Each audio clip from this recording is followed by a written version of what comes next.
So something that Akutami continuously loves to show off is his knowledge and understanding towards fighting and its choreography. Because it's not incredibly all too often that you would get such highly detailed choreography from a litany of different characters back to back. But when you're somewhat intertwining them, the importance of the fights, the characters themselves, and also inlaying that point of development or growth or understanding for new characters or contextualizing characters, having that within a fight that's highly choreographed back to back with another one that's also just as important continuously becomes impressive to see. And to be honest, it's nothing necessarily new for Akutami. He is definitely extremely comfortable within writing these extremely detailed and fleshed out fights, and I feel like it works really well with the artwork that he provides. It has this sense of chaos to it, but it's not overly cluttered or messy where it's impossible to follow. So usually you have a really good time indulging within these fights, just witnessing the action and more specifically the hand-to-hand combat, and that itself becomes one of the biggest things that carries over within all of these fights. As much as Akutami can draw these very massive and overly powered attacks and abilities, what it truly boils down to sometimes is hand-to-hand combat, and becomes extremely personal. So seeing it reflected back now with Choso and Naoya was something that I heavily expected, but to get it to such a degree, and on top of that add so much beautiful emotional connection to Choso and get a better understanding for Naoya and where he sits mentally and emotionally and everything along those lines. It's pretty much the perfect time to do it. These fights can be very intimate, so having that growth on the back of it makes it even more personal and even more enjoyable to witness, even though the abilities aren't overly flashy or over the top. You start off this chapter with Choso being a lot more angered than usual. That is propelling him forward. It's becoming a driving force because he's seeing how narcissistic and egotistical Naoya truly is. And it's probably the biggest mistake Naoya would make, and it also kind of comes into that unpredictable nature that Choso brings up in terms of what he cares about and what is important to him, what fuels his identity, what fuels his action to continue fighting and evolving and adapting to the individual that he may be fighting.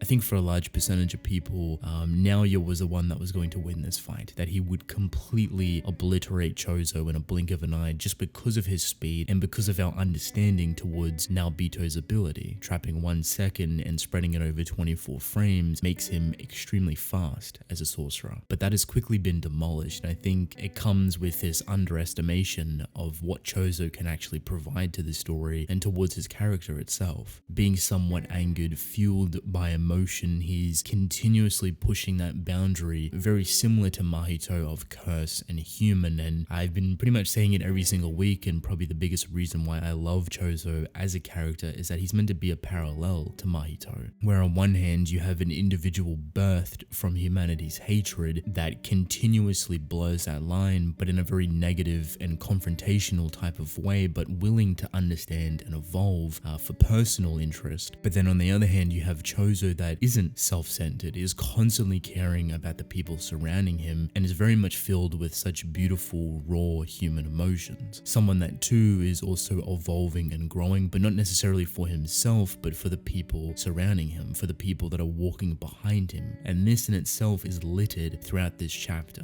A lot of the dialogue choices with Naoya and explaining what his ability is, what his purpose is, and how that directly conflicts with Naoya's own personal perception continues to elevate both of them even further. I feel like this can only be as effective as it is because of Naoya's perception of his own brothers and how he despises them or thinks they're silly, or just generally a lot of negative things towards his brothers and how they're doing things wrong, how they're wielding their weapons and showing them off, and he quickly takes that and redirects it towards himself, going back on that egotistical narcissistic wave of him being the better version of all of them. Whereas Choso comes in and reiterates how maybe his older brothers put him on that path to begin with, that the only reason Naoya is the way he is and thinks the way he does is because of his older siblings, not because they've manipulated him or shown him any bad directions, but because they have done things in a way that Naoya hasn't agreed with, so he's detoured away from them. This is directly Choso's argument, or how family or relatives, brothers, sisters, whatever it may be, are extremely important for paving the path for individuals, the ones surrounding them, but also the ones trailing behind. So while this is all taking place with Choso accelerating his blood cells, trying to keep up with Naoya's speed and genuinely doing a pretty good job in counteracting his movements and his attacks, Naoya is just one step ahead, and it results in this one specific clash that leaves a massive gash on Choso's side. So he's bleeding profusely right now, and it turns out that with Naoya's very speedy self, he also has a very small knife that he keeps hidden away to deal with situations like this, which then directly links into the fact that he hides his weapon and his brothers showcase them off in a very flashy way, and how he feels it's very obnoxious and something that shouldn't be done by sorcerers. Concealing it till the last minute obviously creates an element of surprise, and he's not entirely wrong, but still he's directing it inwards, very egotistical, very narcissistic. And then you have that massive characterization for Choso, him talking about the brothers and how Naoya may be only where he is now because of them. And as usual, it creates this identity for Choso that is something that I personally love. He's a very kind and caring individual that is more so pushed and supported by the people surrounding him. That the reason why he is strong is because he has his brothers, he has his family, his relatives surrounding him, that he wants to take the first step forward, that he wants to test the roads and see what's right or wrong, not for himself, but for the people behind him. With that, it's a very admirable thing, and having those two ideologies or these viewpoints of life and people clash with one another so heavily is a super captivating thing to have. This is probably the best matchup in terms of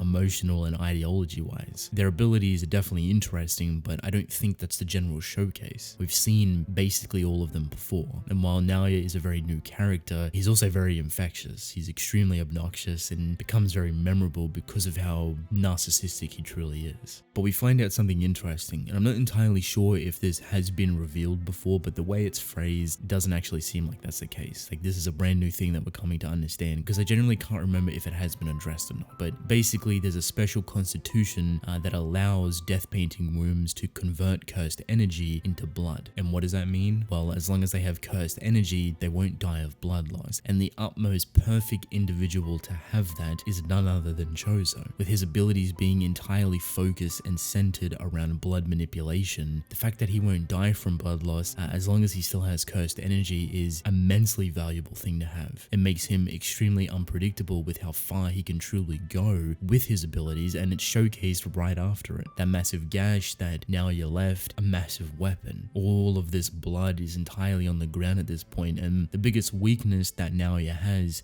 is his perception for the most part. It's his strongest thing, but the only way that you can beat Naobito's frame technique is by getting out of the user's field of vision. And if that's not possible, manipulating a technique that comes in from outside of the user's vision. And this is exactly what Choso was doing, putting all this blood on the ground to make him extremely unpredictable with what he would bring up through it, and aligning himself in a way that seems like he's going to do piercing blood, because that's what Naoya is expecting. He knows the abilities, and it's also the fastest one that Choso has, something that if it does pierce Naoya, it probably would kill him. But instead, we get something else entirely. So while this massive body of blood is moving around thanks to Choso obviously manipulating it, he's also moving himself, throwing in other piercing bloods and positioning Naoya in very specific ways. So as fast as he is, he's rapidly running out of room to breathe, and Choso is hot on his heels, not giving him any sort of time to think about the situation properly, whether it be the massive body of blood, the piercing blood, or himself even throwing in some kicks and punches to throw off Naoya's perception. Eventually this comes to a conclusion when Naoya starts to slip up and the cracks start to appear. He definitely puts up a very impressive counter defense, but the blood eventually splashes on his clothes. And with this, you have this standoff face-to-face confrontation. There's a bunch of blood on the ground, there's blood on Naoya, and Choso is yelling checkmate and doing the piercing blood hand sign. What Naoya didn't expect is that this isn't actually piercing blood. It's a curse technique that Choso has been meticulously honing for what seemingly is 150 years now. So while Naoya has the speed to weave through the piercing blood head on, which in itself is once again a very impressive thing, he underestimated the abilities that Choso actually has, and he lets out this supernova that we have actually seen before fly right in front of him. This ball of blood that shoots off in a lot of different directions makes it extremely unpredictable and entirely obliterates Naoya, with the framing of Choso saying that Naoya didn't love his brothers and that he would never understand that, which you could say brings their fight to a conclusion, but it's quickly interrupted by Yuta dragging Yuji along the ground ground, and just his presence alone stops Choso in his tracks. And before he can even turn around and see Yuta, he gets smacked within the face and gets knocked out completely. And while we see Naoya hurt on the ground, it would seem that Yuta is going to heal him to whatever degree. And that brings the chapter to a close. As simple as this chapter was in terms of its direction, it adds a whole new element for Choso, continuously builds on top of him to make him a more emotionally invested individual and one that we can wholeheartedly connect with and understand. Not to mention the clash of ideals and how completely different they were. At the end of the day, that's what I feel this fight specifically was meant to represent. Not the special or flashy abilities that come out of it, but the mindset, emotions, and the ideology, the conflict between them, and how complete polar opposites Naoya and Choso truly are. So this fight for me is very valuable in aiding to their identity and building upon it in a lot of enjoyable ways.